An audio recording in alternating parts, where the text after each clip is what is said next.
Абайдың 12-ші қара сөзі. Кімде-кім жақсы жаман ғибадат қылып жүрсе, оны ол ғибадаттан тыюға аузымыз бармайды. Әйтеуір жақсылыққа қылған ниеттің жамандығы жоқ қой дейміз. Ләкин сондай адамдарды толымды ғибадатқа ғылымы жетпесе де қылса екен. Бірақ оның екі шарты бар, соны білсе екен. Әуелі иманның иқтиқатын білсе екен. Екінші, үйреніп жеткенше осы да болады ғой демей үйрене берсе керек. Кімде-кім үйреніп келіп жатып үйренгенін қойса, оны Құдай ұрды. Ғибадаты ғибадат болмайды.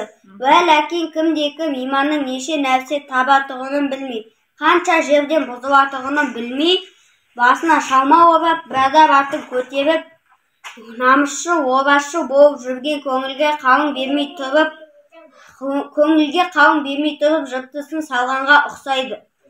Күзетшісіз, ескерусіз иман болмайды. Ықыласымен өзін-өзі шындап, өзін-өзі аямаса, салғырттың иманы бар деп болмайды.